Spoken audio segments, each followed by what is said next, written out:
मित्रांनो, धान उत्पादक शेतकऱ्यांसाठी अतिशय आनंदाची बातमी घेऊन आलो आहे। धान उत्पादक शेतकऱ्यांसाठी जवळपास 1605 कोटी रुपयांचा धान बोनस निधी हा मंजूर करण्यात आलेला आहे। त्यातील काही निधी हा दुसऱ्या टप्प्यासाठी मंजूर करण्यात आलेला आहे। आपण आज ज्या जिल्ह्याविषयी माहिती घेणार आहोत ते 2 जिल्हे, तर त्या 2 जिल्ह्यातील धान उत्पादक शेतकऱ्यांसाठी दिलासादायक बातमी आपल्याकडे सध्या तरी 2 जिल्ह्याविषयी माहिती आलेली आहे। तर त्याविषयीची सविस्तर माहिती आपण आजच्या व्हिडिओमध्ये क्लिअर करण्याचा प्रयत्न करणार आहोत। तत्पूर्वी जर चॅनलवर नवीन असाल तर चॅनलला सबस्क्राईब करा आणि समोरील जे बेल आयकॉन बटन आहे ते दाबायला विसरू नका। तर नमस्कार मित्रांनो, मी राजसुरेल, तर स्वागत आहे तुमचं कृषी मॅन यूट्यूब चॅनलमध्ये। मित्रांनो, आपण आज ज्या जिल्ह्याविषयी माहिती घेणार आहोत तो जिल्हे म्हणजे गोंदिया जिल्हा आणि गडचिरोली जिल्हा। तर फायनली मित्रांनो, दुसऱ्या टप्प्यासाठी 1605 कोटी रुपयांचा निधी मंजूर करण्यात आलेला आहे। या अगोदरच्या व्हिडिओमध्ये आपण माहिती घेतलेली होती दुसऱ्या टप्प्यासाठी किती निधी मंजूर वगैरे वगैरे।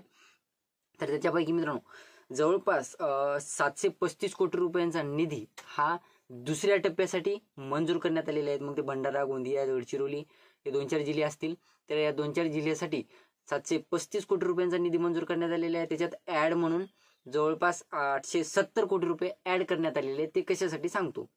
तर 735 कोटी रुपये हे धान बोनससाठी ऍड दुसऱ्या टप्प्यासाठी आहेत आणि जे 870 कोटी रुपये जे ऍड करण्यात आलेले आहेत, एकूण 1605 कोटी रुपये जे टोटल होत आहेत, तर त्यापैकी 870 कोटी रुपये हे धान चुकारीसाठी मंजूर करण्यात आलेले आहे। म्हणजे एकंदरीत बघायचं झालं मित्रांनो, तुमचे ते धान चुकारी राहिलेले होते ते सुद्धा वाटप होणार आहेत या टप्प्यामध्ये।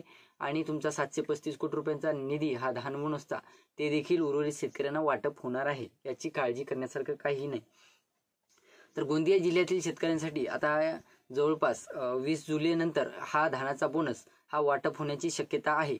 म्हणजे तुम्हाला सांगतो मित्रांनो, शक्यता का शब्द वापरला आपण आज सांगतो, कारण मित्रांनो अधिवेशनामध्ये वारंवार धान बोनस पीक विम्या संदर्भात वारंवार चर्चा होत आहे। त्या कारणास्तव 20 जुलैच्या अगोदर सुद्धा हे वाटप होण्याचे चान्सेस आहेत। कारण मित्रांनो आज किंवा उद्या जे धानाचा जे निधी आहे ते 1605 कोटी रुपयांचा जे निधी आहे तो फेडरेशनकडे वगैरे उपलब्ध करून देण्यात येणार आहे किंवा ट्रान्सफर करण्यात येणार आहे। त्या कारणास्तव त्या अगोदर सुद्धा 20 जुलै नंतर तर नाही, अधिवेशनाची हालचाली सुरू आहे त्यानुसार सांगतो की 20 जुलैच्या अगोदर सुद्धा हा धानाचा बोनस तुम्हाला मिळू शकतो आणि धानाची चुकारी देखील मिळू शकतात। कारण मित्रांनो आज किंवा उद्या हा फेडरेशन वाल्यांकडे वगैरे हे जे निधी मंजूर करण्यात आलेले आहे तो त्यांच्याकडे वितरित होणार आहे। त्यांच्याकडे वितरित झाल्याच्या नंतर तुम्हाला काही दिवसांनी म्हणजे 2-3 दिवसाच्या गॅप नंतर तुम्हाला हे वाटप करून टाकणार आहे।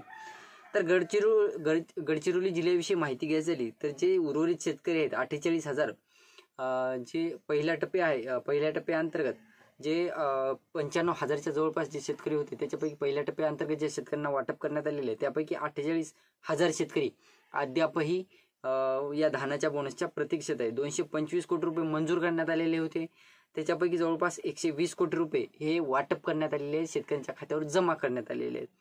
तर त्या अंतर्गत मित्रांनो जे 120 कोटी रुपये म्हणजे 225 कोटी रुपये जे मंजूर करण्यात आलेले आहेत त्याच्यापैकी 104 कोटी रुपये हे शेतकऱ्यांच्या खात्यावर वाटप करण्यात आलेले आहेत। आणि जे 120 कोटी रुपये म्हणजे 50% जे बोनस आहे ते वाटप करण्यात आलेले आहे आणि 50% बोनस हे रिमेनिंग आहे। आणि जे रिमेनिंग बोनस आहे जे 48,000 शेतकरी पात्र आहेत या दुसऱ्या टप्प्यासाठी त्यांच्या खात्यावर आता ह्या मार्केटिंग फेडरेशन म्हणा किंवा अविमकडे म्हणा त्यांच्याकडे हे निधी उपलब्ध झाल्यानंतर लागलीच तुमच्या खात्यावर। आता या टप्प्यामध्ये तुम्हाला महत्त्वाची गोष्ट सांगतो की या टप्प्यामध्ये तुम्ही धानाची विक्री केलेली असो किंवा नसो, तुम्ही फक्त धानाची नोंदणी केलेली असेल तरी सुद्धा तुम्हाला या टप्प्यामध्ये तुमचा धानाचा बोनस मिळणार आहे। काळजी करण्यासारखं काही नाही। तर एकंदरीत बघायचं झालं मित्रांनो, गोंदिया जिल्ह्यातील जे शेतकरी होते त्यांच्यासाठी 180 कोटी रुपयांचा पहिला टप्पा होता।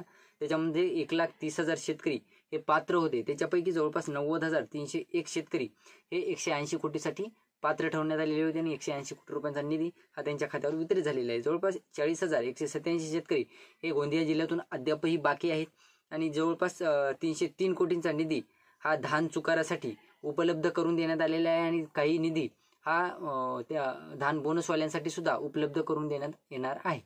तर मित्रांनो काळजी करण्यासारखं काही नाही।